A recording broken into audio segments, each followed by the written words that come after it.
지난 한 주간 예배자로 삶을 잘 사셨습니까? 아멘, 아멘.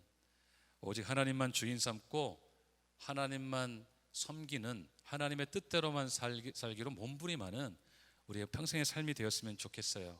그래서 날마다의 삶이 그 자체로 예배가 되고 또 예배를 준비하는 삶이 되는 우리 모두가 되기를 간절히 소원합니다.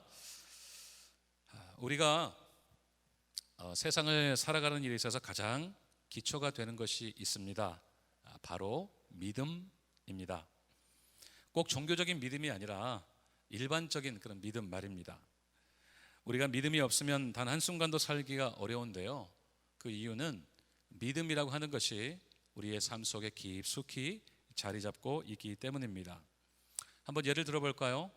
오늘 또 아마 교회에 오시면서 많은 분들이 자동차 운전을 하고 오셨을 텐데요, 우리가 집에서 나와서 자동차에 시동을 걸고 운전하는 일부터 우리 안에 믿음이 작동하기 시작합니다. 어떤 믿음일까요? 이 자동차가 내가 의도한 대로 움직여 줄 것이라고 하는 믿음이죠.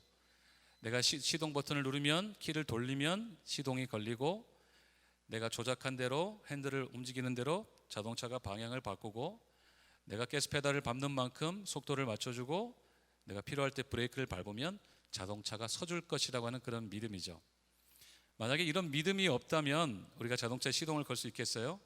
내가 핸들을 오른쪽으로 돌렸는데 차가 왼쪽으로 간다. 그러면 낭패죠. 아마 그렇게 생각되면 아무도 자동차를 운전하려고 하지 않으실 겁니다. 도로에 막상 나와서도 마찬가지입니다.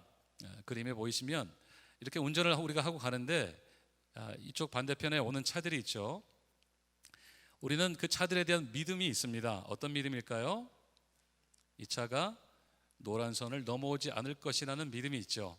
그러니까 안심하고 이쪽 차선을 운전해서 갈 수 있는 겁니다. 만약에 그런 믿음이 없으면 얼마나 우리가 불안하겠어요. 도로에서 운전을 한다는 것 자체가 불가능하게 되겠죠. 근데 어떤 경우에 또 사고를 당하신 경우에는 그 마음속에 그런 불안함이 생기잖아요. 그런 믿음이 흔들리게 되는 그런 것이죠. 그러니까 우리 안에 믿음이 있어야지 그렇게 자동차에 시동을 걸고 운전해서 교회까지 안전하게 올 수 있는 거죠. 우리가 교회에 오기까지 믿음이라는 것이 작동을 했습니다. 우리가 마켓에서 물건을 하나 살 때도 마찬가지입니다. 어떤 봉지에 담겨있는 식품을 산다고 한번 생각해 보세요. 예를 들면 우리가 다 대부분 좋아하시는 라면을 하나 산다고 생각을 해볼까요? 내용물이 보이진 않지만 우리는 겉에 봉지에 라면이라고 써있고 맛있게 이렇게 한 그릇 차려져 있는 라면 그림이 그려진 그 봉지를 집어듭니다. 어떤 믿음 때문일까요? 이 봉지 속에는 분명히 라면이 들어있을 것이다 라고 하는 그런 믿음이 우리 안에 있죠. 그래서 우리는 봉지를 열어볼 필요 없이 그것을 집어들고 카트에 담습니다. 저 아이처럼 말이죠. 물론 만져볼 수 있습니다. 만져보고 이렇게 라면처럼 꼬불꼬불한 면이 만져지기도 합니다. 하지만 그 라면 안에 있는 만져지는 것이 플라스틱이나 다른 것이 아니고 진짜 우리가 끓여 먹을 수 있는 라면이라고 하는 그런 믿음이 있기 때문에 우리는 안심하고 그것을 사서 집으로 가져오게 되는 것입니다. 그런데 이 믿음이라고 하는 것이 결정적인 역할을 하는 것이 있습니다. 바로 관계입니다. 우리의 가정으로 눈을 한번 돌려보겠습니다. 이 믿음이라는 거대한 기초가 없이는 우리의 가정이 세워질 수가 없습니다. 완전히 남남이었던 한 여자와 한 남자가 가정을 이루는 것은 두 사람 사이에 서로에게 향한 믿음 때문이 아닙니까? 다른 사람에게 한눈 팔지 않을 것이라는 믿음 때문에 우리는 배우자를 일터에 가게도 해주고 또 외출도 하게 허락을 해주죠. 그게 잘 안 되면 결혼 생활에 문제가 생기게 됩니다. 부부 사이에 그렇게 건전하고 견고한 믿음이 행복한 결혼을 만들어 줍니다. 우리 자녀들과의 관계도 마찬가지예요. 부모가 자녀를 믿으니까 학교에도 보내주고 타주로 진학도 시키고 또 나중에 성장을 하면 결혼도 시킵니다. 어린 자녀는 부모가 나를 정말 사랑하고 나를 정말 돌보는 분임을 믿을 때 건전하게 성장할 수가 있습니다. 믿음은 관계를 아름답고 건강하게 지켜주는 거대한 기초입니다. 우리의 신앙생활도 마찬가지입니다. 믿음은 하나님과 우리 사이의 관계에 있어서 결정적인 역할을 합니다. 올바른 신앙은 우리와 하나님과의 관계를 아름답고 풍성하게 만들어줍니다. 그래서 믿음이라고 하는 것이 무엇인지 올바르게 이해하고 실천하는 일은 우리의 신앙생활에 있어서 가장 중요한 에센스라고 할 수가 있습니다.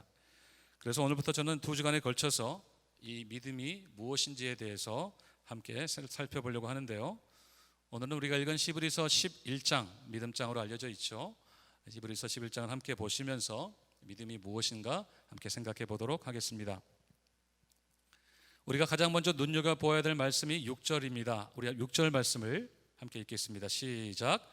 믿음이 없이는 하나님을 기쁘시게 하지 못하나니 하나님께 나아가는 자는 반드시 그가 계신 것과 또한 그가 자기를 찾는 자들에게 상 주시는 이심을 믿어야 할지니라. 아멘. 믿음이 없으면 어떤 일이 일어난다고 했나요? 하나님을 기쁘시게 하지 못한다고 했습니다. 다시 말해서 뒤집어 놓고 보면 하나님을 기쁘시게 하기 위해서는 무엇이 있어야 된단 말입니까? 믿음이 꼭 있어야 된다는 말입니다. 하나님은 다른 무엇보다도 우리의 믿음을 기뻐하시는 분이십니다. 우리가 하나님 나라를 위해서, 주님의 몸된 교회를 위해서 수고하고 희생하는 것도 귀하지만 그 이전에 하나님께서는 우리 안에 있는 믿음을 보기를 원하십니다. 하나님께 나아가는 모든 자에게서, 꼭 하나님을 믿고 섬기고 예배하는 우리에게서 하나님은 그분이 계신 것을 온전히 믿는 믿음과 또 그분을 구하고 찾는 자들에게 상을 주시는 분이신 것을 믿는 바로 그 믿음을 보기를 원하신다는 것입니다. 그렇다면 이 믿음이라는 것이 도대체 무엇일까요? 우리에게서 찾으시는 그 믿음의 본질이 무엇일까요? 첫 번째로 믿음은 주어지는 것입니다. 다시 한번 따라서 하겠습니다. 믿음은 주어지는 것이다. 아멘. 에베소서 2장 8절과 9절 말씀 한번 읽도록 하겠습니다. 시작. 너희는 그 은혜에 의하여 믿음으로 말미암아 구원을 받았으니 이것은 너희에게서 난 것이 아니요 하나님의 선물이라. 행위에서 난 것이 아니니 이는 누구든지 자랑하지 못하게 함이라. 아멘. 우리가 구원받은 것은 오직 믿음 때문인데요, 이 믿음이 우리에게서 난 것이 아니고 하나님의 선물이라고 했습니다. 그러니까 우리의 믿음은 하나님께 받은 것입니다. 그것도 행위에서 난 것이 아니라고 했습니다. 우리의 어떤 노력에 대한 결과이거나 그에 따른 보상이 결코 아니라고 하는 말씀입니다. 그런 의미에서 우리에게 있는 이 믿음은 믿는다라고 하는 표현보다는 오히려 믿어진다라고 하는 표현이 더 정확합니다. 우리가 사실 사람과의 관계에 있어서도 그래요. 우리가 어떤 사람을 믿는다고 할 때 그 사람을 덮어놓고 믿지는 않습니다. 특별히 내가 잘 모르는 사람, 이전에 만나본 적이 없는 사람을 믿어야 된다고 할 때는 더더욱 그렇죠. 오랜 시간 동안 같이 대화도 나눠보고 일도 같이 해보고 또 중요한 일도 한번 맡겨보고 또 때로는 같이 또 즐겁게 놀기도 해봐야 그 사람이 어떤 사람인지를 알게 되고 조금씩 신뢰가 생기게 되죠. 그러다가 나중에 전적으로 믿게 되는 단계까지 나아갈 수가 있습니다. 그러다 보면 그 사람이 믿어지고 그 사람과 깊은 관계 가운데로 나아갈 수 있죠. 사실 믿음은 본질적으로 능동태가 아니라 수동태입니다. 믿는 것이 아니라 믿어지는 것입니다. 하나님을 향한 믿음은 더 그렇습니다. 우리는 우리의 의지로 하나님을 믿을 수가 없습니다. 우리의 어떤 행위로도 불가능하고 우리 안에 있는 어떤 종교적인 본성을 극대화시켜도 불가능한 일입니다. 한번 생각해 보세요. 여러분, 하나님을 직접 본 적 있으신 분 혹시 계십니까? 아무도 안 계시죠. 우리가 직접 본 적도 없습니다. 그 하나님을 수천 년 전 지구 반대편에서 쓰여진 성경 안에 계시된 그 하나님을 전해 듣고 우리가 그 하나님을 믿는다는 것, 한 번도 만나 뵌 적도 없는데 그 하나님을 믿는다는 것이 가능한 일이겠습니까? 하나님을 한 번만 보여주면 내가 믿겠다, 그렇게 주장하는 사람들의 그런 주장이 오히려 자연스럽게 생각되기도 합니다. 우리 하나님은 믿어지는 분이지 우리의 의지로 믿을 수 있는 분이 아닙니다. 믿음은 전적으로 하나님께서 주시는 선물이기 때문입니다. 우리 안에 하나님을 향한 믿음을 주셨기 때문에 오늘 우리가 그분을 믿을 수 있는 것입니다. 그래서 우리같이 똑똑하고 의심 많고 계산하기 좋아하는 사람들에게 2000년 전에 저 지구 반대편에서 십자가에 달려 죽은 33살 청년이 그의 죽음이 나를 위한 죽음이었다는 사실이 믿어지는 것입니다. 만약에 그 믿음을 안 주셨다고 한다면 우리는 결코 믿을 수가 없었을 것입니다. 여러분, 이것이 참 중요한데요, 믿어진다가 아니라 내가 믿는다라고 생각할 때 생기는 문제들 때문입니다. 만약에 우리가 내가 믿는다라고 생각할 때, 좀 고상한 말로 하면 나 자신이 믿음의 주체라고 생각할 때 생기는 가장 보편적인 문제는 우리의 믿음이 오르락 내리락 오락가락을 반복하게 된다는 것입니다. 조금 어려운 말로 하면 믿음의 주체가 나일 때 우리의 신앙이 요동을 한다, 이 말입니다. 특별히 우리의 삶의 환경에 따라서 우리의 믿음이 오락가락 하게 됩니다. 마치 바람에 밀려 요동하는 바다 물결처럼 말입니다. 좀 순탄하다 싶을 때는 좀 믿음이 그런 대로 괜찮은데 조금만 비바람이 불고 폭풍우가 몰아치면 우리의 믿음이 여지없이 곤두박질하기가 쉽습니다. 여러분, 그런 믿음에는 성장이 없습니다. 20년, 30년, 아니 평생을 믿어도 똑같습니다. 늘 제자리를 반복하게 됩니다. 그러면 신앙이 지루하게 돼요. 발전과 성장이 없는 신앙생활은 지루하고 건조해지기가 쉽습니다. 뿐만 아니라 내가 믿는다고 생각하면 우리의 믿음이 공로가 되기 쉽습니다. 내가 믿었기 때문에, 나의 신앙이 좋기 때문에 내가 이런 복을 누리고 있다고 생각하기가 쉽습니다. 물론 하나님께서는 좋은 믿음, 큰 믿음을 기뻐하시고 복을 주시는 분이십니다. 하지만 그 믿음마저도 하나님께서 주신 것이기 때문에 우리가 공로로 내세울 수 있는 것은 단 하나도 없습니다. 특별히 우리가 누리는 구원이 그렇습니다. 우리가 예수님을 믿었기 때문에 구원을 받았는데 그 믿음이 어디에서 났습니까? 우리에게서 난 것이 아니고 하나님께로부터 왔습니다. 그러니까 그 믿음도 받은 것입니다. 결국 우리가 그 믿음 때문에 구원을 받은 것에 대해서 우리는 우리의 공로를 내세울 것이 하나도 없습니다. 요즘 유행하는 말로 단 1도 없습니다. 우리의 공로는 조금도 없이 우리는 거저 받은 믿음으로 구원을 얻게 된 겁니다. 그래서 좀 전에 읽으신 에베소서 2장 9절의 말씀대로 우리 중에 아무도 자랑할 수 있는 사람이 하나도 없는 것입니다. 사랑하는 여러분, 이것이 바로 우리의 감사의 제목입니다. 우리가 죽을 힘을 다해도 믿지 못할 하나님이 믿어졌기 때문입니다. 이것을 에베소서는 은혜라고 설명하고 있지 않습니까? 너희가 그 은혜를 인하여 믿음으로 말미암아 구원을 받았다고 했습니다. 오늘 내가 하나님이 믿어지는 것에 감사하시기 바랍니다. 믿음으로 구원받아서 하나님의 백성 된 것이 우리의 평생의 감사의 제목이 되시기를 주님의 이름으로 축원드립니다. 아멘. 우리가 전도를 해보면 그런 분들이 있어요. 나는 믿고 싶은데 잘 안 믿어집니다. 제가 한국에 사역할 때 청년들을 데리고 여름에 낙도 선교를 꾸준히 갔거든요. 근데 어르신들이 청년들과 같이 찾아가면 그렇게 환영을 해주세요. 그러면서 막 고구마도 꺼내주시고 옥수수도 꺼내주시고 그러세요. 그러다가 이제 분위기가 무르익으면 전도를 하는데 어르신들 중에 그런 말씀하시는 분들이 계셨어요. 너무 친절하게 답을 해주시는데 나는 믿고 싶은데 안 믿어져.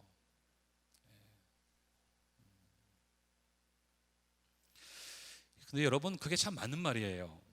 우리의 믿음은 우리가 믿느냐 안 믿느냐의 문제가 아니고 믿어지느냐 믿어지지 않느냐의 문제이기 때문에 그렇습니다. 여러분, 우리에게 믿음이 있는 것은 우리가 몇 대째 이어져 오는 모태신앙의 집에서, 모태신앙은 내가 태어났기 때문도 아닙니다. 친척들이 다 믿는 그런 분위기 속에서 태어나서도 아닙니다.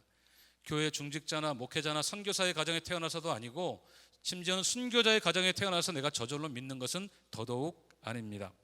오직 하나님의 은혜로 믿게 된 것입니다. 아무리 전도를 받아도, 아무리 교회에 돼야 되고 못이 박히도록 복음을 들었어도 믿지 않았을 우리에게 거절할 수 없는 그 은혜를 베풀어 주셔서 믿게 하셨고, 그 믿음으로 우리가 하나님의 자녀가 된 것입니다. 사실 저만 봐도 그렇습니다. 저는 어디를 봐도 목회자는 고사하고 예수 믿을 사람이 아니었어요. 이건 갑자기 웬 커밍아웃이냐 그러시는 것 같은데요. 저는 안 믿는 가정에 태어났고요. 그냥 뭐든지 평범한 것을 그냥 좋아했어요. 학교 생활도 비교적 모범생 소리를 들었고요. 운동도 좋아하고 성격도 비교적 원만한 편이어서, 제 주관적인 생각입니다만, 주변에 친구들도 많았습니다. 어렸을 때부터 집 뒤에 있는 교회를 나갔는데요. 사실은 하도 새벽에 종쳐서 시끄러워서 깨고 그랬는데, 그 교회를 나간 것도 그냥 재미있어서 나갔어요. 그냥 목사님이 잘해주시고, 또 친구들과 같이 노래 부르는 거, 이 찬양이죠. 노래 부르는 것도 좋고, 또 예배 끝나면 맛있는 것도 주고, 또 때때로 같이 친구들하고 소풍도 가고, 그게 너무 재미있어서 그렇게 교회 다녔어요. 그러다가 초등부 때는 초등부 회장을 했어요. 그래가지고 예배가 끝나면 목사님과 함께 신방도 같이 가고 그랬어요. 혹시 초등부 때부터 신방대원 해보신 분 계십니까? 끝나고 남아서 저를 꼭 만나주시기 바랍니다. 저는 알았거든요. 오늘 주일학교 빠진 그 친구들이 어디가 있는지 다 알았거든요. 오락실 가면 있고, 운동장 가면 있고, 집에서 TV 보는 거 다 알았거든요. 그래서 목사님 모시고 신방도 다니곤 했습니다. 그러다 조금씩 커가면서 그런 생각이 들었어요. 너무 교회에 미치면 안 되겠다, 이런 생각이 들었어요. 종교를 가지고 있는 것도 괜찮고 없어도 꼭 나쁘진 않겠다는 생각이 들었습니다. 여러분, 그런 사람들이 전도하기 제일 힘든 부류인 거 아시죠? 절대 나는 안 믿어, 이런 분들은 얼마 안 남았어요. 곧 있으면 교회 나오십니다. 예수 믿으세요. 근데 종교가 있는 것도 좋고 없어도 괜찮습니다, 이런 분들이 정말 전도하기 어려워요. 저는 하나님이 믿게 해주지 않으셨으면 절대 이 자리에 있을 사람이 아닙니다. 산과 들과 바다와 넓은 자연 속에서 주와 함께, 주님 주자가 아니고요, 다른 주자입니다. 주와 함께 그렇게 시간을 보내고 있었을 사람입니다. 하나님이 은혜를 안 주셨으면, 믿음을 안 주셨으면 저는 절대로 안 믿었을 겁니다. 그래서 가끔 정말 신기해요. 운전하다가 웃음이 나올 때가 있어요. 내가 지금 예수를 믿고 있는 것 자체가 신기하고요, 내가 목회자가 된 것은 더더욱 신기해요. 내가 이 하와이 땅까지 와서 주님의 교회를 섬기고 있는 것은 더 많이 신기해요. 내가?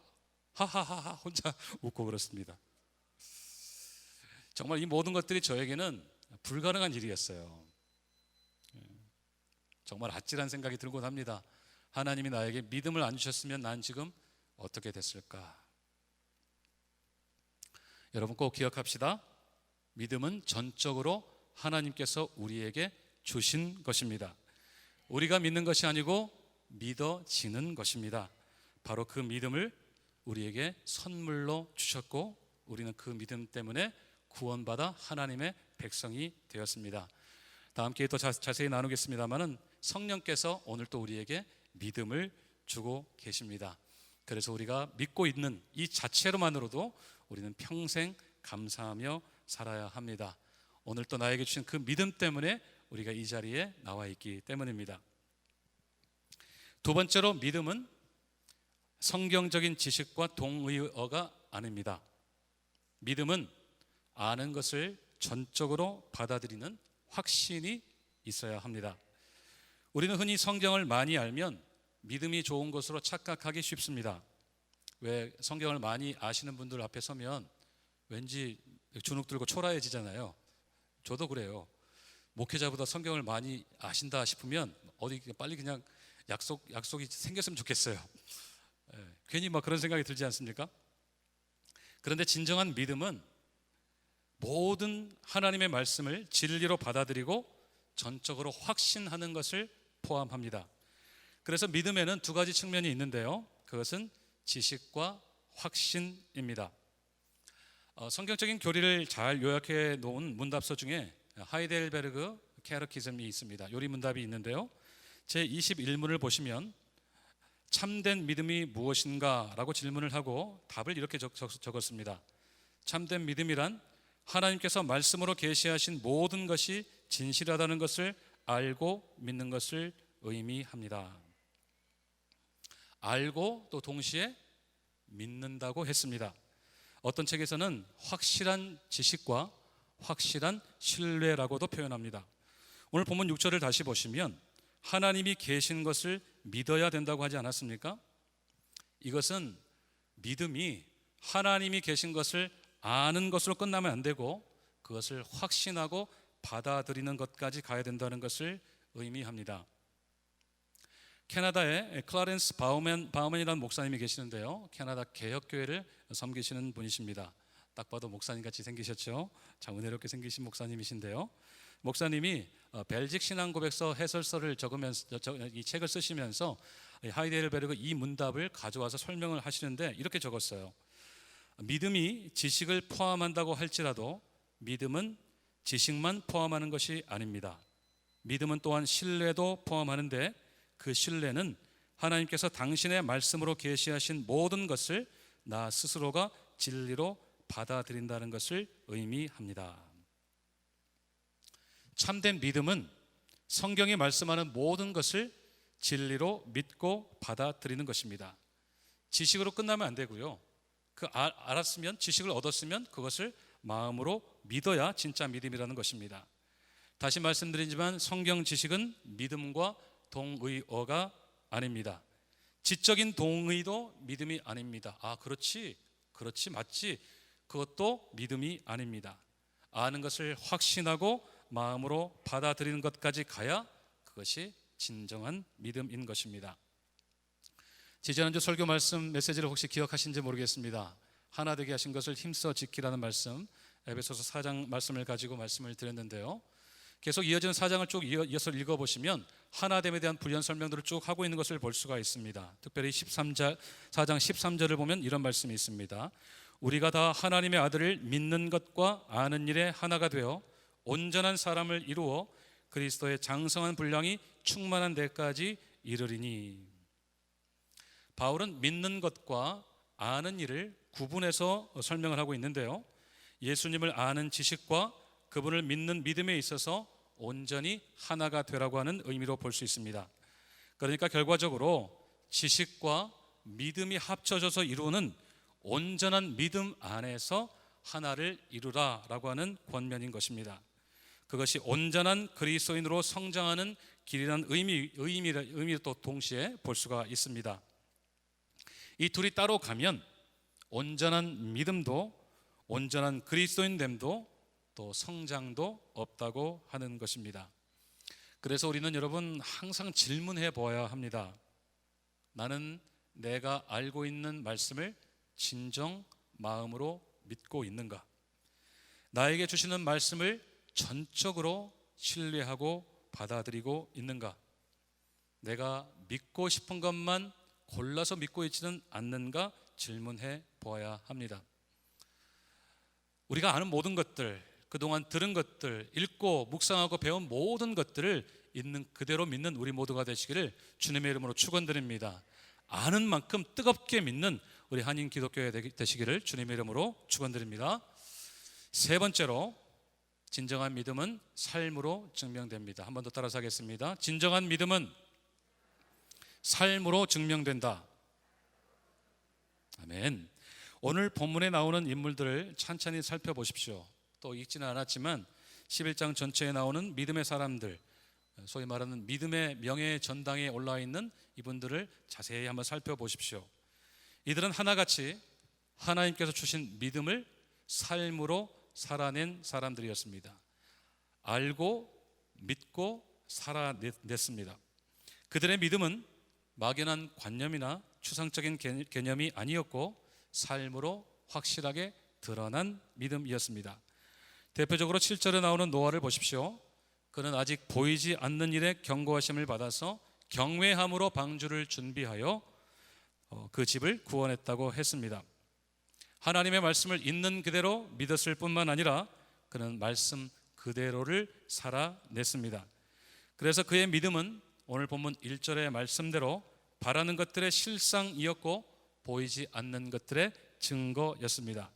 그는 진정 하나님이 계신 것을 믿었고 하나님을 찾는 자들에게 상 주시는 분이심을 확실하게 믿었습니다. 그리고 그것을 삶으로 드러내 보여주었습니다.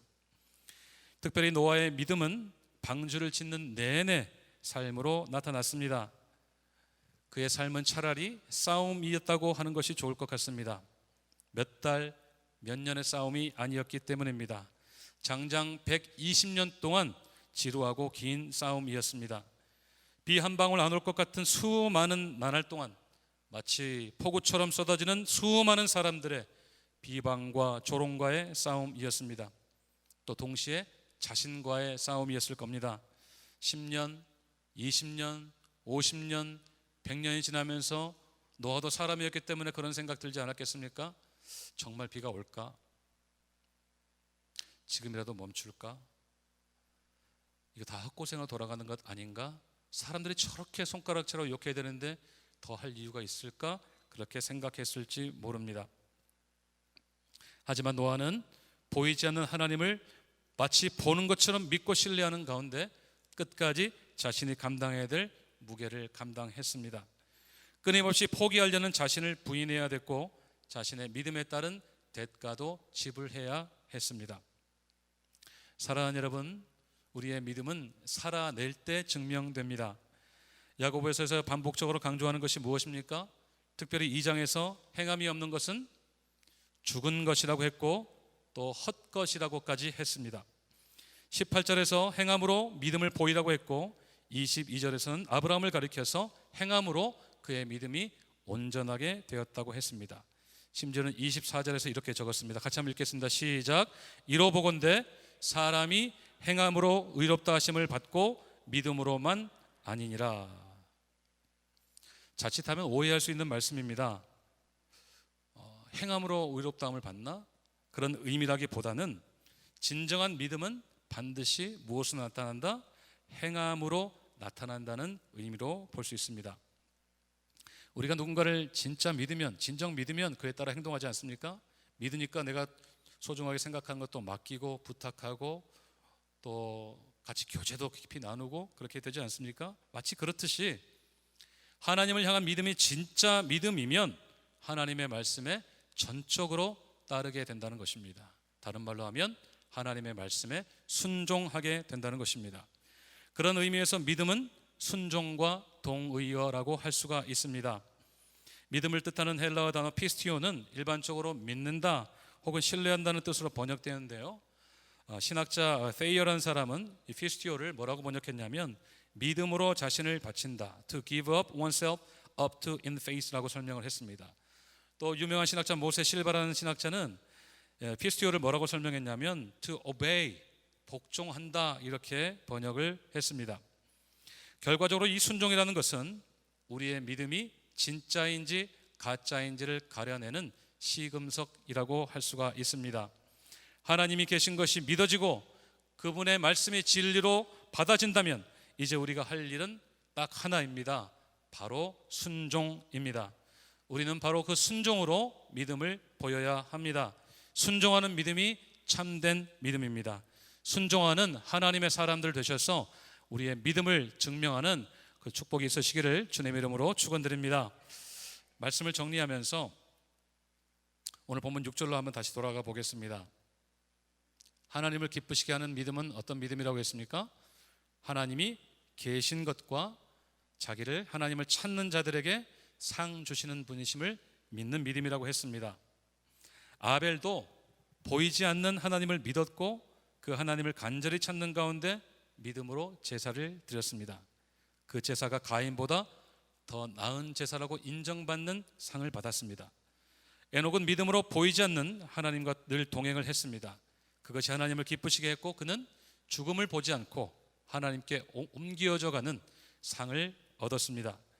노아가 120년 동안 묵묵히 순종한 것 역시 보이지 않는 하나님을 믿는 증거였습니다. 그 믿음으로 노아는 의의 상속자가 되는 상급을 받았습니다. 그들은 모두 한결같이 하나님께서 주신 믿음을 붙잡고 그 믿음대로 순종하며 살았던 사람들이었고, 오늘 믿음의 길을 걸어가는 우리에게 여전히 큰 소리로 웅변하고 있는 것입니다. 믿으면 반드시 순종하며 살아야 된다는 것을 우리에게 선명하게 말해주고 있는 것입니다. 오늘 우리 자신을 가만히 한번 돌아보기 원합니다. 하나님이 왜 우리에게 믿음을 주셨을까요? 우리가 안 믿고 그냥 우리 멋대로 살도록 가만히 그냥 내버려 두셨을 수도 있는데, 왜 우리를 콕 집어서 우리에게 예수님을 믿는 믿음을 주셨을까요? 그리고 왜 오늘 또 그 믿음을 계속 공급하셔서 이렇게 하나님을 섬기는 자리에, 예배하는 자리에 있게 하실까요? 바로 우리와의 관계 때문입니다. 하나님을 믿고 순종하는 삶을 살게 하셔서 당신의 기쁨이 되게 하시려고, 그 믿음을 보시고 상을 주고 싶으셔서입니다. 여러분, 그 하나님의 마음이 느껴지십니까? 그 하나님의 만극하신 사랑이 깨달아지십니까? 그렇다면 하나님의 모든 말씀을 아멘으로 받으십시다. 어떤 경우에도 하나님이 계신 것을 의심하지 맙시다. 그리고 하나님께 믿음으로 나아가는 자에게 반드시 주실 그 상급을 바라보며 오늘 또 믿음의 길을 걸어가는 우리 모두가 되시기를 주님의 이름으로 축원드립니다. 아멘. 우리 함께 이 시간 기도하겠습니다.